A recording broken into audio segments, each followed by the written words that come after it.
Hi everyone, and welcome to Exploring the Build. If you just found this place, then welcome, and if you're returning, I'm glad to have you back. I'm Alex, and this is my channel where we explore and theory craft different character builds for Dungeons & Dragons 5th edition. Today, we are returning with another quick build. We'll be exploring a briefly summarized character build for Dungeons & Dragons 5th edition. And as always with our quick builds, if there's ever a build that you'd like to see me explore in the future, feel free to let me know in the comments below. The concept for today's video comes from Chris Hicks 1737, who asked if we could take the Path of the Giant Barbarian subclass from Big Beast Glory of Giants in order to create a Stormbreaker Thor type character. What we're going to be trying to do is take the biggest two-handed weapon as possible, and using the elemental cleaver feature from Path of the Giant Barbarian, we want to pair that with a classic Tempest Cleric dip in order to see how much lightning or thunder damage we could deal with our Stormbreaker weapon. But with all that out of the way, let's jump into the build. Starting right away with our lineage, we actually do have a specific lineage we want to use for this build. Now, thematically, you could pick whatever you want, but mechanically, we want to go with Half-Orc. Half-Orc is going to give us access to their Savage Attacks feature, which says that when we land a critical hit, we can just deal an extra weapon die of damage on top of the normal damage that we would deal with that critical hit. We just get one of the weapon's damage dice one additional time. It's a nice little boost to critical hit damage, which is something we're going to be playing around with in this build. For our stats, after taking point buy, we're going to want the following set of ability scores. We're going to want 16 strength, 14 dexterity, 14 constitution, 8 intelligence, 14 wisdom, and 9 charisma. You can mix and match any of those ability scores if you really want to, but we definitely want strength to be our primary one, since that's what we're going to be using for all of our attacks. For the actual level breakdown of the build, for levels 1 to 10, we're going up the first 6 levels as a barbarian, and the last 4 levels of that as a cleric. At level 3 barbarian, we're of course going to take Path of the Giant and gain the features that we get from that, which aren't too important for this build in particular, though we do gain some bonuses to throwing damage as well as our size increases. At level 4, we gain an ability score improvement / feat, and we're just going to use that to improve our strength by 2 to get to a total of 18. Or you could take Great Weapon Master if you would rather do that instead. Level 6 is where the build sort of starts to come online, but we'll still need a couple more levels before we're fully there. However, at level 6 Barbarian, this is where we gain Elemental Cleaver. Elemental Cleaver says that whenever we enter a rage, we can choose one weapon that we're holding and infuse it with one of the following damage types: Acid, Cold, Fire, Thunder, or Lightning, which those last two are what we're going to be mainly using. While we wield the infused weapon during our rage, the weapon's damage type changes to the chosen type, and it deals an extra d6 of the chosen type, and it gains the thrown property with a normal range of 20 feet and a long range of 60 feet. If we do throw it, it reappears right back into our hand the instant after it hits or misses a target. Now, all this already feels very thematically like a Thor type character. But the reason it's amazing for us and for Stormbreaker Thor is because it doesn't say that there's any limit on the size of the weapon to infuse. So if we have our two-handed great axe and we infuse it with that lightning or thunder damage, well, not only does the great axe become fully lightning or thunder damage, it also gains the thrown property, and we can just start throwing a giant great axe around the battlefield, just like Thor, throwing Stormbreaker and just cleaving through hordes of enemies.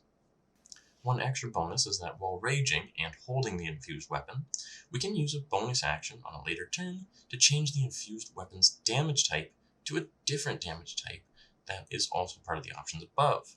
We could, for example, switch from lightning to thunder damage, since we're going to be specialized into both of those damage types, and if we're going up against an enemy that might be resistant to one of them, then we can hopefully switch to the other one to bypass that resistance. Level 8 will have all the mechanics that we want, but the build will have officially came online. For what it's worth, at level 7, when we first jump over to Cleric and pick up Tempest Cleric, we'll also gain the Wrath of the Storm feature, which is a really nice use for our reaction. But the real thing we want from Tempest Cleric is the Channel Divinity. Channel Divinity, Destructive Wrath, has been used in plenty of character builds throughout D&D 5e's existence, as it is really absurdly powerful. It just says that when we roll lightning or thunder damage, we can use our Channel Divinity to deal maximum damage instead of rolling. See, the reason that the build comes online right here at level 8 is because because at level 8 is when we have Elemental Cleaver and Destructive Wrath. And we're not going to be using Destructive Wrath all the time, but what we are going to be doing is swinging with our Elemental Cleaver as many times as possible, and probably using Reckless Attack as well, since we are a Barbarian after all. With Reckless Attack, assuming we'll eventually land a critical hit, that means that our Great Axe, which deals a d12 normally, will now deal 2d12 because it's a critical hit with a Great Axe, plus 2d6 because the d6 of extra damage that our Elemental Cleaver adds on also gets doubled. Plus, we get to throw in an extra d12 from just being a half-orc, meaning that's 3d12 and 2d6 of total lightning or thunder damage. And this is where it gets a little absurd, even for a martial character. That means that we can use Channel Divinity almost like a smite feature, where if we do land a crit, we can choose to activate the Channel Divinity and just maximize that critical hit's damage.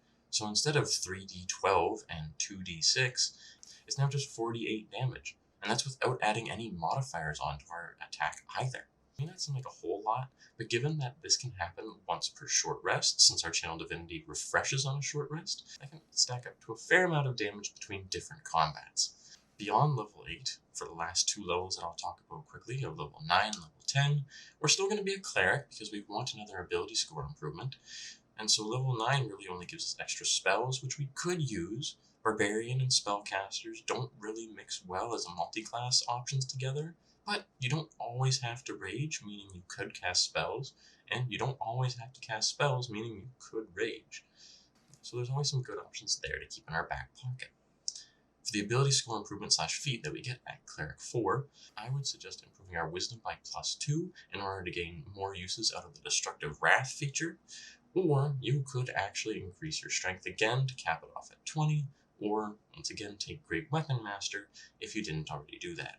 The reason I push Great Weapon Master so much for this build is because we're already attacking recklessly so much because we want to try and critically hit in order to have the reason to activate our Destructive Wrath, meaning we might as well just use Great Weapon Master on top of that, and if we do critically hit and we have Great Weapon Master, we would technically get an extra attack as a bonus action too.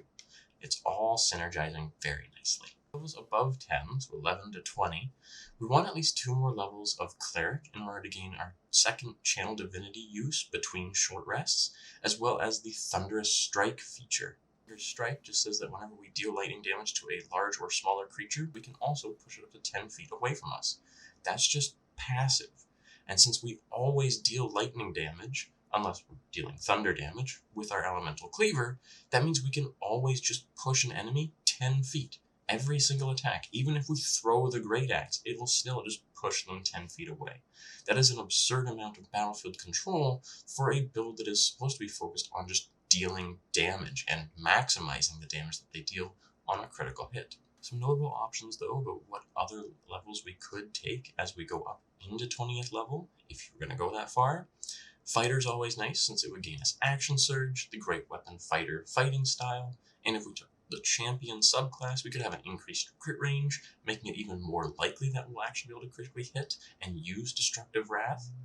We could become more of a Tempest Cleric, which would just give us more lightning and thunder damage type features, as well as some more spells that can actually be used in that way. If we just continued up the path of the Giant Barbarian, we would actually be able to complete the path of the Giant Barbarian by going up to level 14 and just filling out that entire subclass. And that's kind of interesting because although there's nothing else that really synergizes with the lightning and thunder affinity that this build has, it does allow us to at least feel like we've completed the full subclass and gotten all the benefits of it. Plus, Brutal Critical is an extra benefit that is really nice for this build in particular, though isn't really that great of a feature for most barbarians. I'll get to why in the summary, but for now, just know that it's a pretty viable option for us to just stick as a barbarian. Okay, time to summarize the build. Overall, we're very much a master of thunder and lightning. We aren't necessarily trying to mimic that full comic feel of Marvel's Thor, or at least not the MCU version of Marvel's Thor, but we do feel, to some extent, like Thor with Stormbreaker. First of all, we have the versatility between the two damage types of lightning and thunder, which will greatly help us get past any resistances that an enemy may have to one of those two damage types, and it also makes us feel like a god of the storms, or at least someone with power over the storm. Second, our Destructive Wrath, Channel Divinity, and Thunderous Strike each synergize expertly with our Elemental Cleaver. Like I said, we just have passive battlefield control through our 10-foot push every time we hit an enemy, but we also have the major smite-like effect that is Destructive Wrath. We're probably only using it on critical hits, like I said, but because we can use it twice per short rest, and given that when we're attacking we probably want to use Reckless Attack as much as possible, I would say it's pretty reasonable to assume that with Reckless Attack, we're going to land at least 2 critical hits between short rests. That might vary depending on how often you take a short or long rest at your table, or if you're dungeon crawling or something like that. But for the most part, I'd say it's pretty reliable to know that we're going to land at least 2 critical hits and get the most use out of the Destructive Wrath feature. On top of that, if we did stick as a barbarian and went up with brutal critical, like I had mentioned, that's just extra d12s that get added on to our attack's damage with a critical hit that can then be maximized. Now again, this is the one time where brutal critical actually works in our favor, because we're using a great axe which deals a d12. We just get extra d12s to add into our attack's damage. But because we're not rolling the damage, we're using Destructive Wrath to maximize the damage, we're getting the most potential out of that feature. That's why it really would pay off to just stick as a barbarian, keep the few levels of cleric, and just run around as this Path of the Giant barbarian, completely obliterating enemies and shoving them around the battlefield with the powers of both lightning and thunder at our fingertips. Overall, we're at least a little bit like Thor, but we're a lot like a god of the storm. We are for sure the Stormbreaker, and we are an expert with both lightning and thunder damage for martial fighting. Let me know what you thought of the build though, or what you would change or add to benefit more from lightning and thunder damage. Thank you so much for coming on this journey with me, and I hope to see you in the next one.